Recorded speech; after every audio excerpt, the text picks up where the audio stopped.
नमस्कार साथियों, स्वागत है आपका एमएस स्टडी पॉइंट पे। तो दोस्तों, हम भारतीय राज्य व्यवस्था में भारत की न्यायपालिका के ऊपर चर्चा कर रहे हैं। और न्यायपालिका में जो अपनी पिछली क्लास थी, या जो कह सकते हैं अपनी शुरुआती क्लास थी, उसमें हमने न्यायपालिका की बेसिक जानकारी के बारे में मतलब अध्ययन किया था। और उसके बारे में हमने इतना पता किया था, स्थापना कब हुई और अपने वर्तमान स्वरूप में वो कैसे आई। अब आज की क्लास में हम उसके आगे बढ़ते हैं। तो उस दिन मैंने बताया था न्यायपालिका दो भागों में बटी है, सुप्रीम कोर्ट और राज्यों में हाई कोर्ट यानी उच्च न्यायालय और सर्वोच्च न्यायालय। तो देखो चर्चा करते हैं।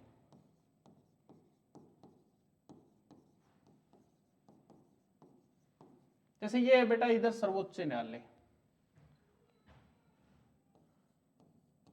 ये है आपका उच्च न्यायालय। एक और सर्वोच्च न्यायालय हो गया और एक और उच्च न्यायालय हो गया। ठीक है, चर्चा हो रही है। सबसे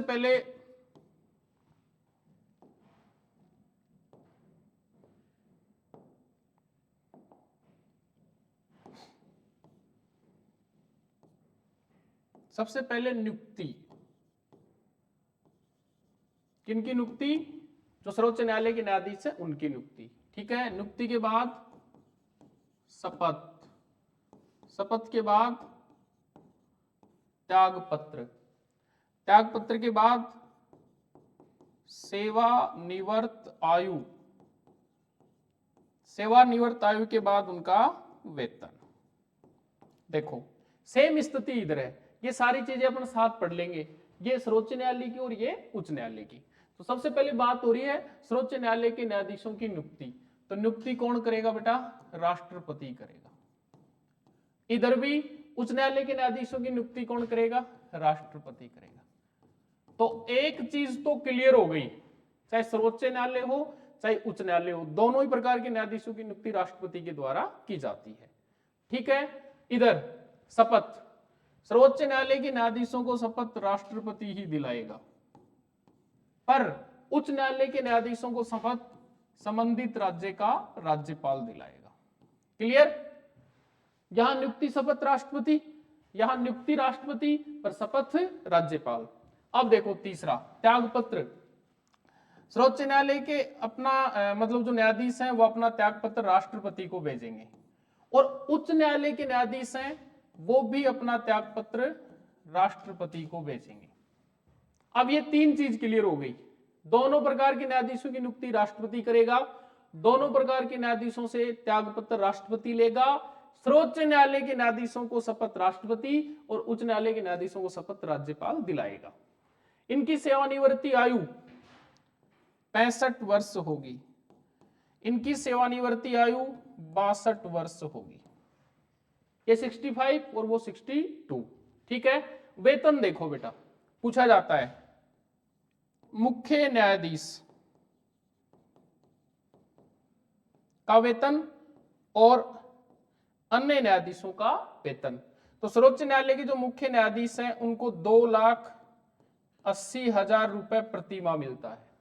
ठीक है, और जो अन्य न्यायाधीश हैं उनको 2,50,000 रुपए प्रति माह मिलता है। समझना है दोबारा, मुख्य न्यायाधीश, सर्वोच्च न्यायालय का मुख्य न्यायाधीश 2,80,000 प्रति माह और अन्य न्यायाधीशों को 2,50,000 रुपए प्रति माह। यहाँ पे जो मुख्य न्यायाधीश होता है उसको और अन्यों को, मुख्य को 2,50,000 प्रति माह और अन्यों को 2,25,000 रुपए प्रति माह। ठीक है, देखो ये तुलनात्मक अध्ययन हो गया, इधर सर्वोच्च न्यायालय है, सर्वोच्च न्यायालय है और इधर आपका उच्च न्यायालय है। सर्वोच्च न्यायालय नियुक्ति शपथ त्यागपत्र राष्ट्रपति, सेवानिवृत्ति आयु 65 वर्ष, वेतन मुख्य का 2,80,000 और अन्य का 2.5 लाख रुपए यानी 2,50,000। इधर नियुक्ति राष्ट्रपति, शपथ राज्यपाल, त्यागपत्र राष्ट्रपति, सेवानिवृत्ति की आयु 62 वर्ष और मुख्य को वेतन 2.5 लाख रुपए और अन्य को 2,25,000 रुपए वेतन प्राप्त होता है। ठीक है, आगे बढ़ते हैं। प्रश्न आता है कि जो सर्वोच्च न्यायालय के न्यायाधीश होते हैं यानी सुप्रीम कोर्ट के जो न्यायाधीश होते हैं उनकी योग्यता क्या है? न्यायाधीशों की योग्यता। सर्वोच्च न्यायालय के न्यायाधीशों की योग्यता की हम बात कर रहे हैं, ठीक है। देखो यहां भी वही मुख्य न्यायाधीश की योग्यता और अन्य न्यायाधीश की योग्यता। मुख्य न्यायाधीश में दो ही चीजें लिखी होती हैं। पहला, वो भारत का नागरिक हो। नंबर दो, उसकी उम्र कम से कम, सॉरी उम्र का तो इसमें कोई प्रावधान होता ही नहीं है। नंबर दो, वह अन्य न्यायाधीशों में वरिष्ठ हो। अन्य न्यायाधीशों में वरिष्ठ हो।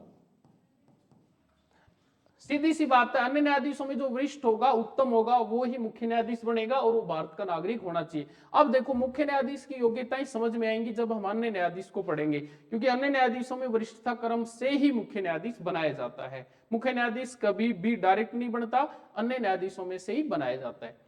अब देखो यहां अन्य न्यायाधीशों की योग्यता।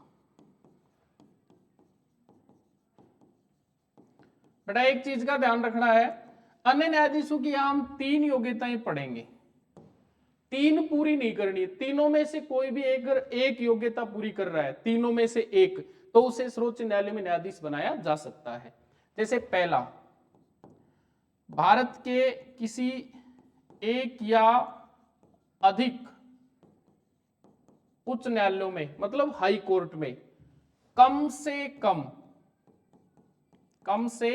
कम 5 वर्ष तक न्यायाधीश के रूप में काम किया हो।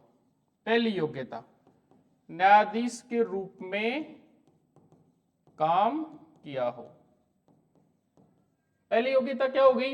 मैंने बताया था पिछली क्लास में, हाई कोर्ट कितने? 25 में से किसी भी, या तो 25 के 25 में, या 1 में, या 2 में, कोई भी कम से कम 5 साल न्यायाधीश रहने का अनुभव उसके पास हो, कम से कम 5 साल। अथवा नंबर 2, भारत के एक या अधिक उच्च न्यायालयों में, एक या अधिक उच्च न्यायालयों में कम से कम 10 वर्ष तक वकालत की हो। किसी भी उच्च न्यायालय में, परंतु समय कितना होना चाहिए बेटा? कम से कम 10 वर्ष एक अच्छे वकील के रूप में या वकालत का कार्य किया हो। अगर वकालत का कार्य किया हो तो 10 वर्ष है, न्यायाधीश रहा है तो 5 वर्ष है, ठीक है। और अब तीसरी योग्यता, अथवा मैंने पहले ही बता दिया योग्यताएं कितनी है, 3, पूरी कितनी करनी है? केवल 1। तीसरा, वह राष्ट्रपति की नजर में पारंगत विधिवेता हो। पारंगत विधिवेता का मतलब ये होता है कानून का बहुत अच्छा जानकार, ठीक है। पर ध्यान रखना, आज तक तीसरी योग्यता से कोई भी न्यायाधीश नहीं बनाया गया है, क्योंकि उपरोक्त दोनों योग्यताओं के व्यक्ति हमें खूब मिल जाते हैं, उन्हें ही न्यायाधीश बना दिया जाता है, ठीक है। अब इसमें से वरिष्ठता क्रम देख करके और मुख्य न्यायाधीश बनाया जाता है। मुख्य न्यायाधीश हमेशा अन्य न्यायाधीशों में से ही बनाया जाता है। तो ये बात थी मुख्य रूप से किसकी? सर्वोच्च न्यायालय के न्यायाधीशों की योग्यता पर। थोड़ा आगे बढ़ते हैं बेटा, ध्यान रखना है, चाहे सुप्रीम कोर्ट हो और चाहे हाई कोर्ट, इनके जो न्यायाधीश हैं उनको पद से अगर हटाना है, पद से क्या करना है? हटाना है, तो महाभियोग की प्रक्रिया, क्या लगेगा? महाभियोग लगेगा। इसका उल्लेख अनुच्छेद 124(4) में है। दोबारा समझो, इंपॉर्टेंट बात है। सर्वोच्च न्यायालय या उच्च न्यायालय के न्यायाधीशों को पद से अगर हटाना है तो महाभियोग जैसी प्रक्रिया काम में ली जाएगी, और इस महाभियोग की प्रक्रिया का उल्लेख अनुच्छेद 124(4) में है। और इस प्रक्रिया के कुल 5 चरण है। यह प्रक्रिया कितने चरणों में पूरी होगी? 5। देखो काफी इंपॉर्टेंट बात कर रहे हैं हम। पहला चरण, पहला चरण है उसमें होगी पहल। पहल का मतलब होता है शुरुआत, शुरुआत संसद से होगी, या तो शुरुआत लोकसभा करेगी या शुरुआत राज्यसभा करेगी। अगर बेटा लोकसभा करेगी तो उसके पास होने चाहिए 100 सदस्य, अगर राज्यसभा करेगी तो उसके पास होने चाहिए 50 सदस्य। समझ लेना, पहला चरण कहता है पहल करो, शुरुआत करो।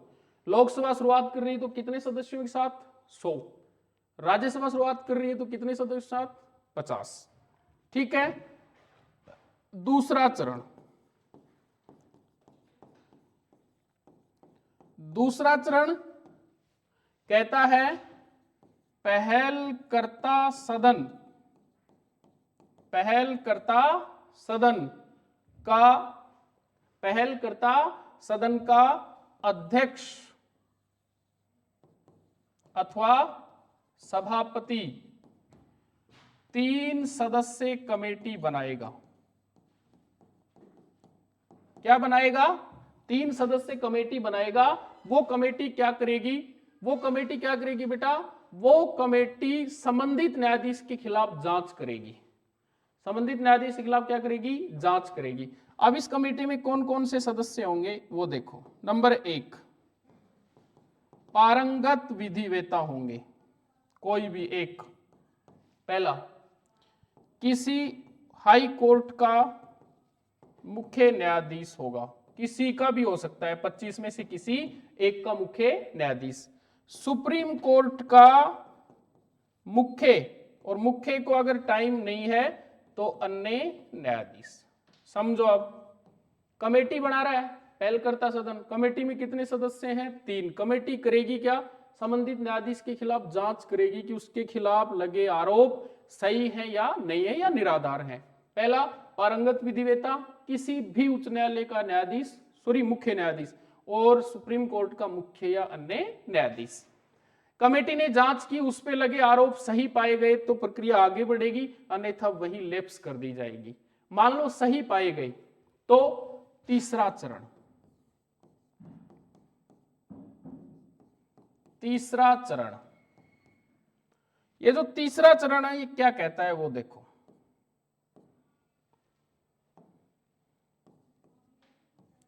तीसरा चरण कहता है पहलकर्ता सदन अपने 2/3 बहुमत से पारित करेगा। पहल करने वाला सदन ने पहल की है, उसी ने कमेटी बनाई है, कंफर्म हो गया कि दोष सही है तो वो सबसे पहले अपने 2/3 बहुमत से उस महाभियोग की प्रक्रिया को पारित कर देगा। हो गया पारित। अब वो अगले सदन में भेजेगा ना, उससे 14 दिन पूर्व, अगले सदन में भेजने से 14 दिन पूर्व संबंधित न्यायाधीश को सूचना देनी पड़ेगी। संबंधित न्यायाधीश को क्या देनी पड़ेगी? सूचना कि आपके खिलाफ इस पद पे रहते हुए ये आरोप लगे और एक सदन में आपके खिलाफ महाभियोग पारित हो गया है। तो कितने चरण हो गए? 3। अब देखो चतुर्थ चरण। चतुर्थ चरण ये कहता है दूसरा सदन 2/3 बहुमत से महाभियोग को पारित करेगा।